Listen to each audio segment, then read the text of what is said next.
The NFL is upholding the indefinite suspension of Cleveland Browns defensive end Myles Garrett.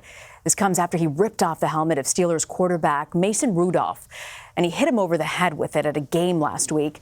During an appeal hearing, Garrett accused Rudolph of using a racial slur prior to the incident. Rudolph's attorney called the allegation wild and unfounded. The league says it found no evidence to support it.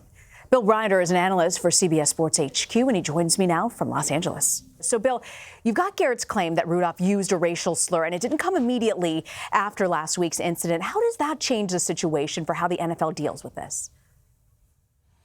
Rena, I'm not sure it's going to change the way the NFL deals with the indefinite suspension, which was upheld in the appeal, but it's certainly going to have an impact on the way that players, league officials, and maybe fans see one of these two players. Mason Rudolph is denying that allegation, and his teammates say it's not true. And on the Myles Garrett Cleveland Browns side of things, Browns players, while not calling Garrett a liar, have said they didn't know that, they hadn't heard that until the report came out. So it adds a very tense and important accusation into what's already a really ugly situation. So Garrett's suspension for the rest of the season will extend at least 6 games. Do you think that this suspension could then go into the next season?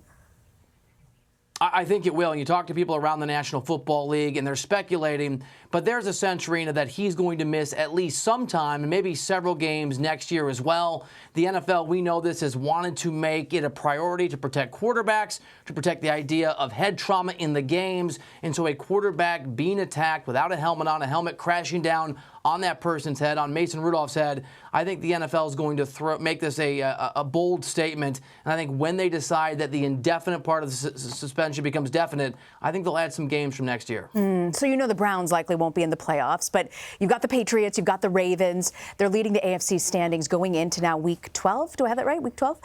What else do you see? Who else do you see really as contenders as we look into the AFC getting closer to the playoffs at this point? Yeah, I don't want to dismiss every other team in the AFC, but I'm going to come pretty close to dismissing every other team in the AFC. We know what the Patriots are and how incredibly difficult it is to beat that team, especially at Foxborough in the postseason. So do not count out New England. Do that at your own peril. There's a reason they've made 3 consecutive Super Bowls. And we've seen the Ravens, not just the record, not just Lamar Jackson, how dynamic he's been, but huge and dominating wins this year over the last few weeks against teams like the Texans this past weekend, against teams like the Patriots a few weeks ago. Those are the 2 main teams. I am going to throw, though, Rena, back into the mix a Kansas City Chiefs team whose defense is still a problem, who barely won in Mexico City against the Chargers, but who still boast in Patrick Mahomes, the most dynamic quarterback in the game. I think they're a dark horse team to be competitive out of the AFC, along with the Ravens and the Patriots, who are clearly the favorites. All right. Well, we always wonder what happens. We've got these superstars, and sometimes they get toppled, so you never know. Never know. You've got the NFL, and the NFC currently has 5 teams with at least 8 wins. Who has a real shot to make the NFC championship game? Yeah, on the flip side, the NFC is so crowded and so difficult. I'm not going to rule any of them out. I think every single one of those teams have a real chance. The Packers are a great football team. The Seahawks and the Niners in a brutal NFC West are great football teams. The Saints are a good enough football team. All these, I think, Rena, to win the Super Bowl. And the Vikings are interesting. They're 8-3. They're a very dynamic team. They are well put together in terms of their roster. And Kirk Cousins, statistically, their quarterback, has been really impressive this year.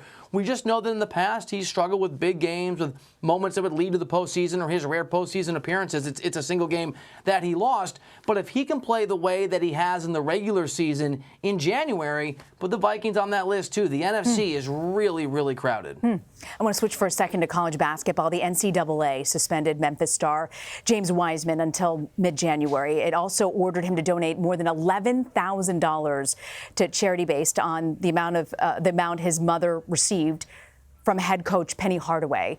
This is back in 2017. Did the NCAA go far enough with this punishment?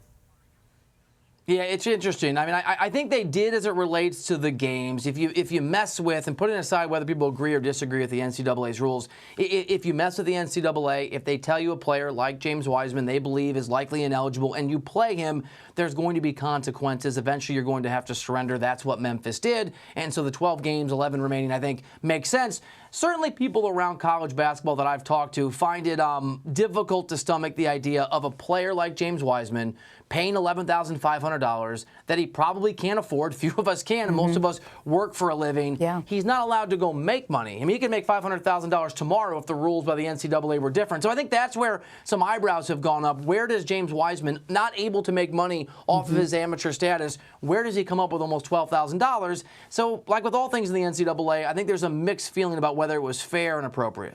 Bill Reiter, I want to thank you so much, Bill, for joining us.